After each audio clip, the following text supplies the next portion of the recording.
O, yan ang sinasabi ko sa iyo Oh. Unang-una kasi illegal transfers of license plate yan. Bakit mo pinalitan? Anong authorization mo? Pwede kang kasuhan nung may kwan nito, yung may plaka niyan. Pwede kang i-kwan dyan kasi illegal transfer yan. Ha? Bakit kasi nilagay mo to? Iiba naman dito sa papel niya. I-OP agad yan. Pwede lisensya ko na lisensya. Hindi pwede. Bakit? Hindi naman ikaw yung driver. Anong authority mo?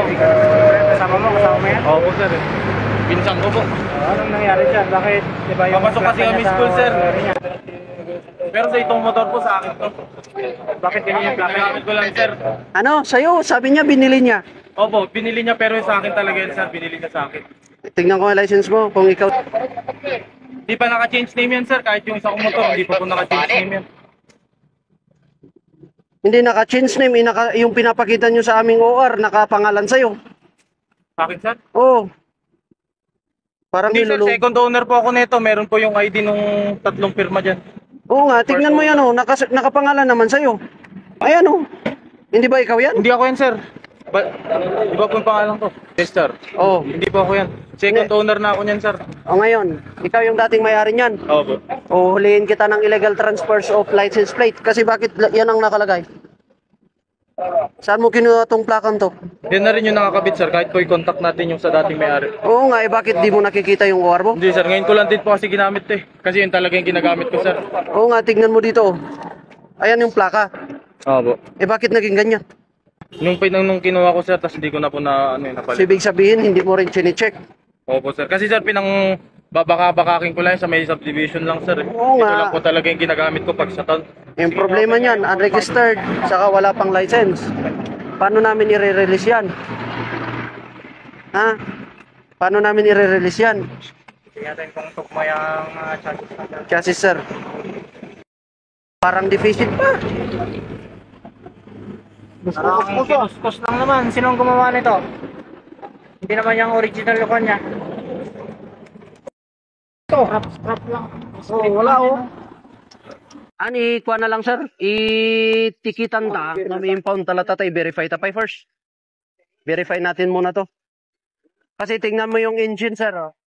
Sir, wait. Kontakin din namin po yung pinagkunan namin ngayon. Hindi, ganito lang naman. For the safety nyo rin, Opo. para malaman nyo kung totoo ba itong nabili yung unit, Sir. verify natin sa LTO. Opo. Pero ito muna, dalhin natin dun sa office, ha? Yung lisensya ko, sir, ihawakan niyo. Hindi, itong motor, ang kukunin namin. Ikaw mismo bumili yan? Oo, sir. Na-check mo ba lahat yan? Kung match pa yung engine number, chassis number? Yung sa chassis number yung tinik ko, sir, kaso sobrang laban na po. Parang ginawa lang naman yan. Parang ginawa. Hit lang yan.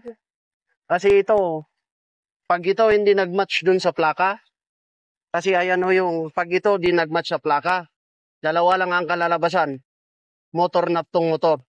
Ano okay? Sir, pwede pa na ibalik yun sa dating may-ari? Kasuhan mo yung nagbenta sa'yo. Opo. Kaya the best, ipunta natin sa office, ha?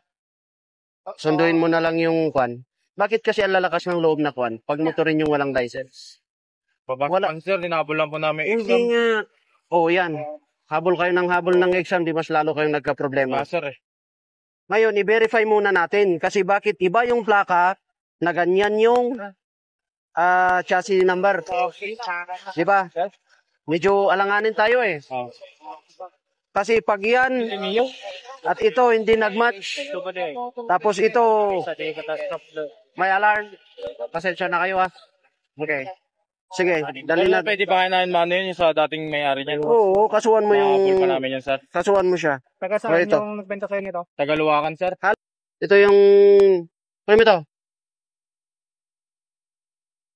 Yan, hawakan mo muna yan. Kasi hindi namin pwedeng huliin ikaw kasi hindi ikaw yung gumawa ng violation.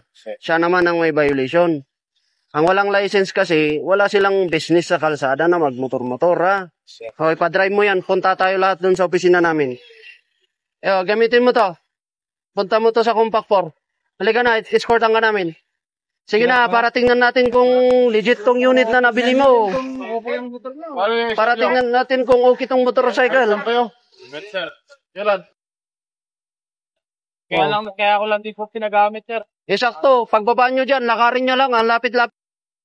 Pwede siya pang mag-jeep. Sige na, halika na.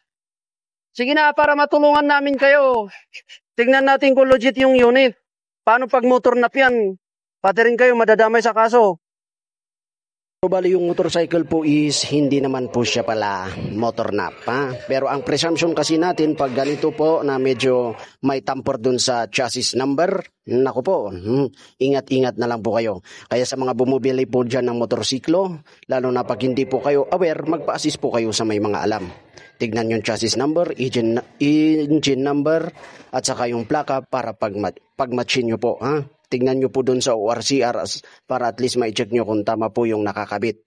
Kasi at any rate, na ganito po yung ginawa, na ang problema dito sa motorcycle, although nakarehistro naman po siya at walang alarm, problema is yung ginamit nilang plaka. Yung ginamit po nilang plaka is legal transfer of license plate. Kaya mahirap po yun, mahal din po yun na violation. Kaya sa mga bumibili po dyan ng second hand, i-recheck po natin yung mga unit na binibili natin para hindi po tayo maproblema kagaya nila.